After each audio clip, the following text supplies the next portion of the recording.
Okay, Aston Villa 7, Liverpool 2.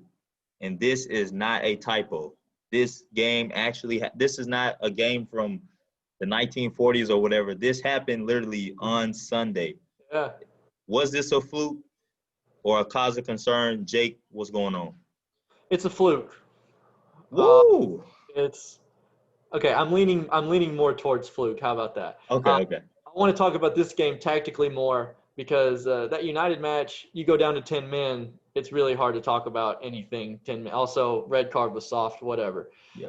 But this game, Liverpool, the champions of England, former champions of Europe, were dominated by a team that's just not very good. And man, they beat them all three facets of the game. I know that like the Liverpool possessed the ball. I know that, but you look down here at how Villa attacked the match. They had 194 passes. 1/3 of them were long balls. They came out. They had a plan. They long balled over the top. They had 4 deflected goals. They won. They took the 3 points. They went home. But man, Adrian, he's got to go. Man, he's useless. It's Joe the Gomez has got to go. He's useless. What do you got to say about Adrian? I was gonna say, I don't know his stats, but I remember we talked earlier and you brought up he's one of the reasons they choked out against Atletico Madrid. I remember you saying that. Yeah, that's the only reason they didn't go to the final. So my question is, what does anybody know his stats? Like, what is his goal ratio to? Because I'm like, bro, I don't know what it is, but when you play, I'm nervous, I'm scared, I'm not feeling it. Adrian, another Yeah. West Ham person that they got rid of. Shout out to West Ham. I feel like he's not playing well at all, man. No, and it's been like this. This is not a new thing. Like we said, this is not new. I don't know if he's not playing enough. I know he was more of a day-to-day player back in the day, but you're Liverpool, and this is your what is it with Liverpool and goalkeepers? Are they cursed? Curse. I'm telling you, it's the goalkeeper curse, man. Karius, Bogdan, Adrian. What is going on here? Hey, I don't. It's tough. So, Aston Villa 7-2. So you think this is not a cause of concern though? Just 4 deflected goals, they win the like. Well, okay. I mean, I might be concerned because I've heard 6 weeks for Allison, so I guess 6 losses. Woo! I What? didn't know that. Well, international break. So what? 5 losses? Is that what it is? But I mean, Mhm. this team is still good. This team will go deep in the Champions League. But man, I just think that it starts at the back. Every team ever has always started at the back. That's why Germany and Bayern are so great because they've got the greatest dude ever at the back. But when there's no confidence in your goalkeeper, now you're doing extra as a center back. And when there's no trust in your center back, now there's all these issues in the midfield. But Joe Gomez played the worst game of his career. It was horrible. It was It was horrible. awful. Dude was skinned alive for multiple goals. Virgil van Yeah, Dijk, bad passes too. dude, and then Adrian and Joe Gomez worked together on that first goal. What was that, man? He just passed it through ball to the other team. Man, I just don't know. I think that Allison honestly holds this team together, and I'm not panicked. I guess I would be worried for them in the league. I guess it would be cause of concern in the league because Allison's going to be missing. But other tournaments, I'm not worried about this. I think they're still a great team.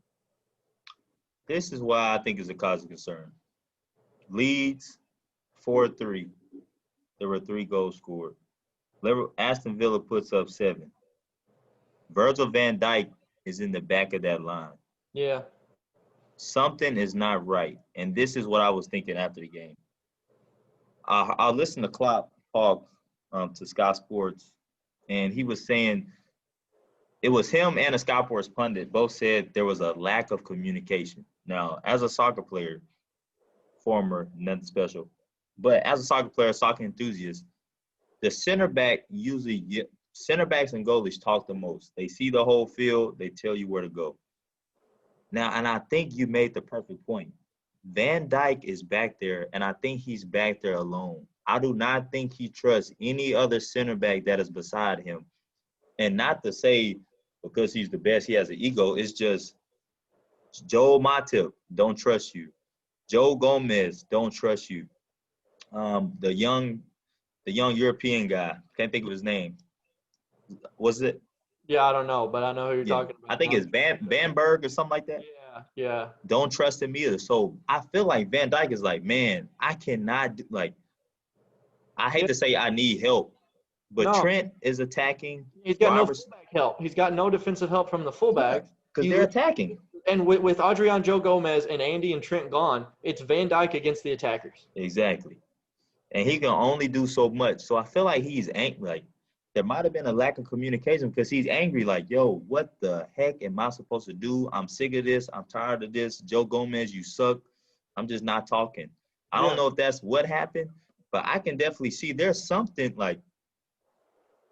going on in the back where either they're thinking they're too offensively focused or really Van Dyke is making the other CBs look better than they actually are. yeah. No, he probably is. Cause shoot, I mean, he's when you've got the best player, just like Messi made Barcelona look great for all those years. You Yep. know, like, and I don't know. I think that honestly, Van Dijk even fooled the whole Liverpool organization because you look at their transfers, and you're like, well, our backline's all right, right? We've got Van Dijk, our backline's good, so we're going to buy an attacker and a midfielder. Yep.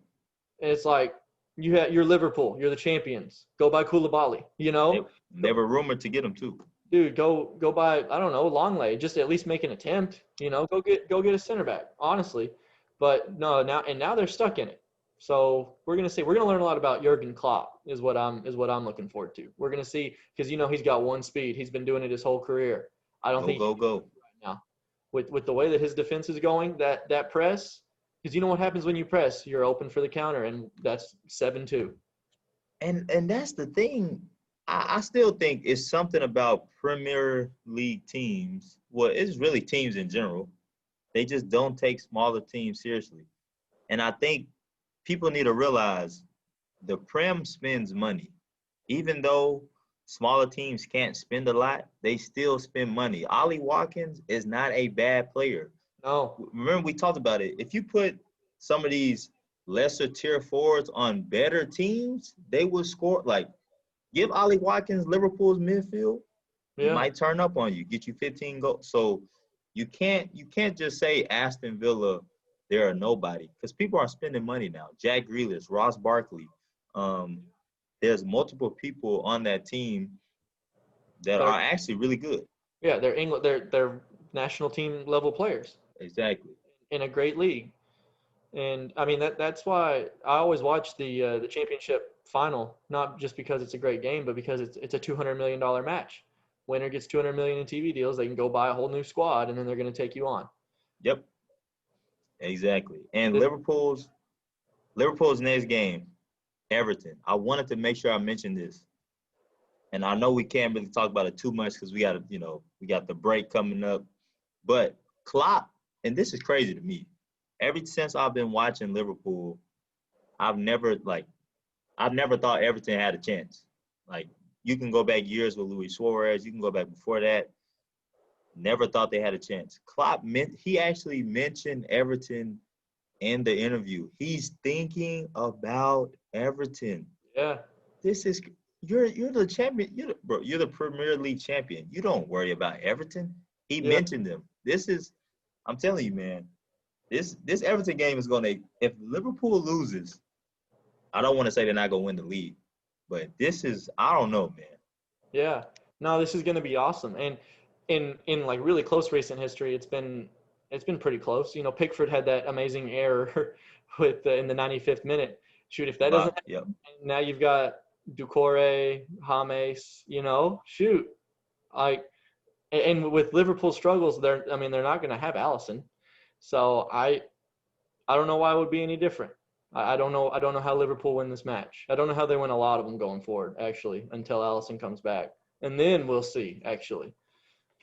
For sure. Hey, their past three matches, Liverpool, Everton. Liverpool 1-0. That was January 5th, 2020.